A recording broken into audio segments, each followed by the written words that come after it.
भी ये formula through होते नजर नहीं आता, क्योंकि जो नाराज लोग हैं जिसमें खुर्रम ज़िशान और वो एक एक खातून शामिल हैं, उनको विड्रॉ कराना है। वो सलमान अकरम राजा साहब को मिले हैं, उन्होंने ऐलान किया है कि हम विड्रॉ नहीं करेंगे। अगर वो 3 लोग विड्रॉ नहीं करते तो फिर तो वहाँ इलेक्शन हो जाएगा, क्योंकि पीटीआई ने अपने कवरिंग कैंडिडेट्स को विड्रॉ करा, जो कोई आसान काम नहीं है गंडापुर साहब के लिए, क्योंकि उनके इख्तलाफात हैं पीटीआई के अंदर, वहाँ बहुत सारे इख्तलाफात हैं। कर लेते हैं मुल्की सियासत के हवाले से। तो अगर देखा जाए सेनेट इलेक्शन से पहले हुकूमत और अपोजिशन जमातें एक पेज पर आ चुकी हैं। सेनेट इलेक्शन के लिए हुकूमत और अपोजिशन में मामला तय पाने की इत्तलात हैं। चेयरमैन तहरीक इंसाफ बैरिस्टर गौहर ने तस्दीक करते हुए ये कहा है कि खैबर पख्तूनख्वा में सेनेट की 11 नशिस्तों में से 6 हुकूमत 5 अपोजिशन को मिलेंगी और हुकूमत के नामजद सेनेटर्स में मुराद सईद, आसम सवाती, नूरुल हक कादरी, मिर्जा मोहम्मद आफरीदी, फैसल जावेद, रुबीना नाज शामिल हैं। जबकि अपोजिशन की जानिब से अमीर मकाम के बेटे नियाज खान, तलहा महमूद, रुबीना खालिद, दिलावर खान और मौलवी अब्दुल हक को सेनेटर नामजद किया गया है। खैबर पख्तूनख्वा असम्बली में अक़लियती नशिस्त पर मुस्लिम लीग नून ने JUIF के लिए कुर्बानी दे दी है। कुरानदाजी से दस्तबरदार हो गई है और ये सीट JUIF को मिल गई है। और ये बताया जा रहा है कि ये फैसला वज़ीर आज़म शहबाज शरीफ और मौलाना फजलुर रहमान और दोनों पार्टी की मुशावरत से किया गया है। जबकि खातून की मखसूस नशिस्त के लिए टॉस ANP की शाहिदा वहीद ने जीत लिया। मखसूस नशिस्तों पर अफ़ाम तफ़हीम के बाद खैबर पख्तूनख्वा असम्बली में JUI की 18 नशिस्तें, नून लीग की 17, पीपल्स पार्टी 10, ANP 4 और PTI की 3 सीटें हो गई हैं।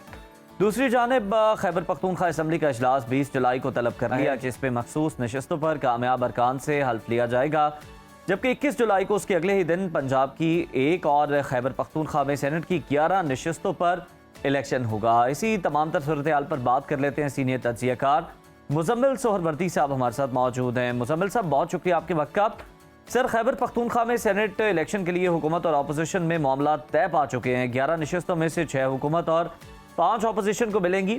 KP में हुकूमत और अपोजिशन में अफ़ाम तफ़हीम से मामला का तय होना कितनी बड़ी पेशरफ्त है और ये हुआ कैसे है? देखिए, मेरे ख्याल में पीटीआई को अपनी कमजोरी का एहसास हो गया। अगर हम फिगर्स को देखें, 92 सीटें हैं पीटीआई के पास उनके पास बड़ी अक्सरियत है। अगर वो इलेक्शन लड़ें तो 8 सेनेटर्स वो जीत सकते हैं। कुछ लोगों का ख्याल है कि वो 9 सेनेटर्स जीत सकते हैं, लेकिन टेक्निकली 8 सेनेटर्स तो वो बहुत श्योर जीत सकते हैं।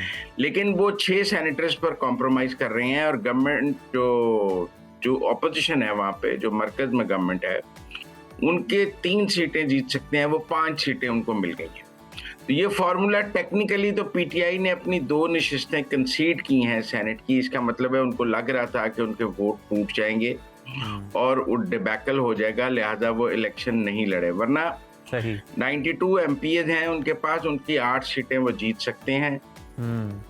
लेकिन वो 6 पर कॉम्प्रोमाइज किया है, तो इसका मतलब है कहीं ना कहीं उन्हें ये एहसास था कि वोट टूट सकते हैं और उनके लोग हार सकते हैं। पहली बात तो आप ये समझें। अपोजिशन को ये फायदा है कि मुफ्त में बगैर इलेक्शन के 2 सीटें ज्यादा मिल रही हैं। लेकिन मुझे अभी भी ये फार्मूला थ्रू होते नजर नहीं आता, क्योंकि जो नाराज लोग हैं जिसमें खुर्रम ज़िशान और वो एक एक खातून शामिल हैं, उनको विड्रॉ कराना है। वो सलमान अकरम राजा साहब को मिले हैं, उन्होंने ऐलान किया है कि हम विड्रॉ नहीं करेंगे।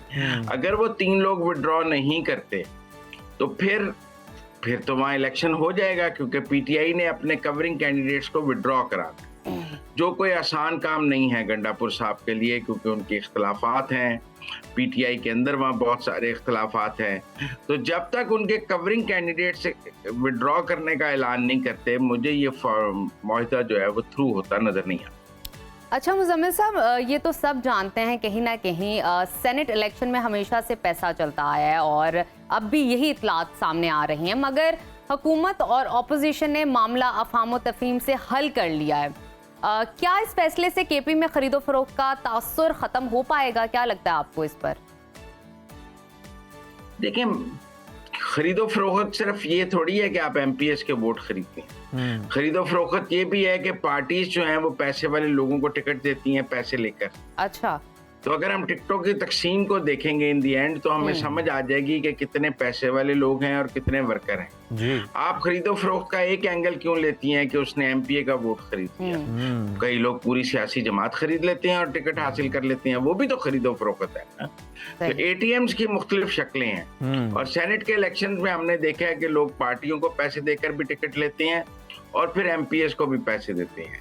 मेरे ख्याल में ये जो मुआहिदा है पीटीआई और अपोजिशन के दरमियान, ये एमपीएस को पैसे लेने से तो रोक लेगा, लेकिन जो सियासी जमातें टिकटों की खरीदो फरोख्त कर रही हैं वो तो अपनी जगह ज्यादा मजबूत हो जाएगा।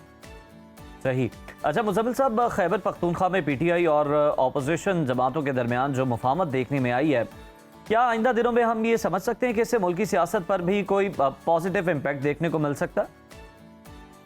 देखिए, वैसे तो वो कहते हैं कि जिसने बात करनी है अडियाले चला। पीटीआई का स्टैंडर्ड वर्जन ये है कि जिसने कोई भी बात करनी है वो अडियाला चला जाए, लेकिन इस अफहाम तफहीम के लिए तो किसी को अडियाला जाने की जरूरत नहीं पड़ी और ये तो मामले पेशावर में ही हल हो गए। तो इससे मेरे ख्याल में पीटीआई का वो वर्जन तो इतना मजबूत नहीं रहा कि जी सारे फैसले अडियाला से होते हैं। अगर आप आपस में सीटों की बंदर बांट खुद बैठ के कर सकते हैं तो बाकी बड़े फैसले भी खुद बैठ के कर सकते हैं। और मेरे ख्याल में इमरान खान को ये मुआहिदा पसंद नहीं होगा, जहाँ तक मैं अच्छा, क्योंकि खान साहब का तो आखिरी ट्वीट है कि मुज़ाकरात के तमाम रास्ते बंद हैं और अब कोई मुज़ाकरात नहीं होंगे। अगर उस ट्वीट पर कायम रखा जाए तो फिर हुकूमत और अपोजिशन के दरमियान मुज़ाकरात नहीं हो सकते, चाहे वो सेनेट की सीटों पर ही क्यों ना हो। और अगर मुज़ाकरात सेनेट की सीटों की बंदरबांट पे हो सकते हैं तो फिर मुल्क के बाकी मामलात पर क्यों नहीं हो सकते। तो ये भाम तो अपनी जगह है कि आप तहरीक है और आप कह रहे हैं कि 5 अगस्त को वो अपने बाम अरूज पे होगी और इस वक्त हम तहरीक में हैं, और तहरीक के ऐन दरमियान में आप हुकूमत जो है अपोजिशन के दरमियान सीटों पर बंदरबांट हो जाए तो फिर तहरीक को तो नुकसान पहुंचेगा। कारकुन सोचेगा कि सीटों की दफा ये आपस में बंदरबांट कर लेते हैं और मरवाने के लिए मुझे आगे कर देते हैं। तो मुझे लगता है इससे पीटीआई को नुकसान पहुंचेगा। अच्छा, ये भी बताइएगा, इस पे भी अपनी राय दीजिएगा। वज़ीर आज़म शहबाज शरीफ और मौलाना फजल रहमान के दरमियान मुशावरत के बाद नून लीग एक अक़लियती नशिस्त से दस्तबरदार हो गई है और सीट JUIF को दे दी गई है। ये एक करंट सिचुएशन है। एक तरफ अगर देखा जाए मौलाना हुकूमत के खिलाफ भरपूर मज़ाहमत कर रहे हैं, तो दूसरी तरफ सीटों की, जैसे कि अभी आप कह रहे हैं, बंदरबांट पर मुफाहमत भी जारी है। मौलाना की हालिया अगर सियासत को डिस्कस किया जाए तो आप कैसे देख रहे हैं उनकी पॉलिटिक्स को?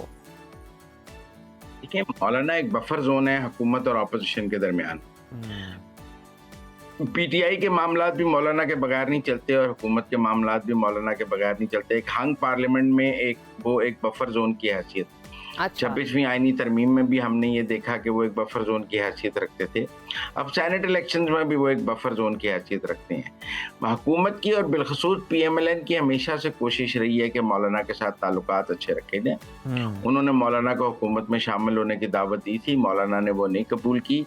मेरे ख्याल में ये सीट का तनाज़ा ऐसे पैदा हुआ कि पहले जो सीटें अलॉट हुई उसमें JUIF को एक सीट ज्यादा अलॉट हुई, जिसको PMLN ने चैलेंज किया और JUIF से एक सीट छीन ली। मेरे ख्याल में उस पर बदमज़गी हुई और क्या आपने PMLN ने एक सीट छीन ली है। मेरे ख्याल है उन्होंने अक़लियती सीट देकर वो गुस्सा मौलाना फजल रहमान का ख़त्म कर दिया है, क्योंकि सेनेट इकट्ठे लड़ना था। तो मुझे लगता है कि एक बड़े अफ़हाम तफ़हीम में PMLN ने सोचा होगा कि मौलाना के साथ दरवाजे खुले रखने चाहिए। एक MPA की सीट के लिए मौलाना को नाराज़ नहीं किया जा सकता। और ये इससे पहले भी आप देखें ना, 26वीं आईनी तरमीम में भी मौलाना के साथ मुफाहमत का रास्ता निकाला है। बल्कि जब मौलाना ने बजट पर बहुत सख्त तकरीर की तो उससे अगले दिन प्राइम मिनिस्टर मौलाना फजल रहमान के घर गए और फिर डेरा इस्माइल खान में उनको एक पूरी FC की प्लेटून दी गई। हुकूमत की कोशिश है कि मौलाना को अंगेज रखा जाए, किसी न किसी शक्ल में अंगेज रखा जाए। अगर वो मुखालफत करें, खिलाफ तकरीर करें, फिर भी अंगेज रखा जाए। वो गवर्नमेंट की अपनी एक स्ट्रेटजी है, उसके तहत वो चल रही हैं। बिल्कुल, मौलाना से बिगाड़ना हुकूमत अफोर्ड भी नहीं कर सकती। मुज़म्मिल साहब, आजकल हम अगर अवामी मसले की बात करें तो चीनी का बहरान जो है वो बड़ा शदीद हो चुका है।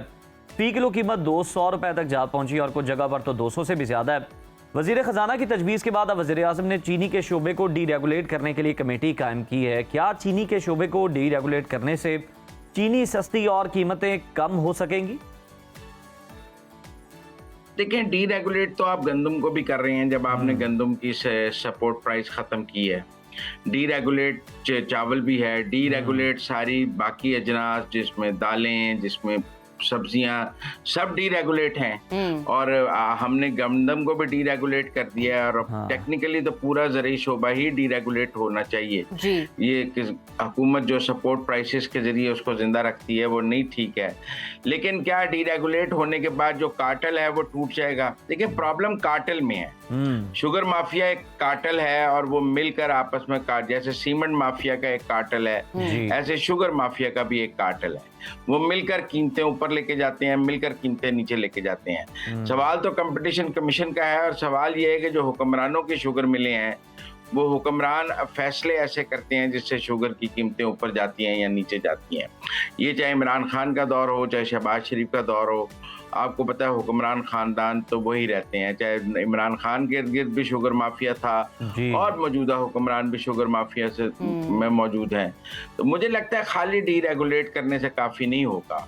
इस वक्त जिन हुक्मरान खानदानों के पास शुगर मिले हैं वो अपने वेस्टेड इंटरेस्ट के लिए इसको इस्तेमाल करते हैं। बिल्कुल ठीक है, यानी कोई ख़ास रिलीफ अवाम को नहीं मिलने वाला। बहुत शुक्रिया मुज़म्मिल सोहरवर्दी साहब, हमारे साथ मुख्तलिफ मामलात पर अपनी राय दे रहे थे, तज्जिया दे रहे थे। और अवामी मसला जो है इस वक्त चीनी की बढ़ती कीमतों से लोग परेशान हैं, उस हवाले से हुकूमत इक़दाम कर रही है, लेकिन लगता नहीं है बकौल मुज़म्मिल साहब के कि इसके कोई मुस्बत नताइज निकल पाएंगे।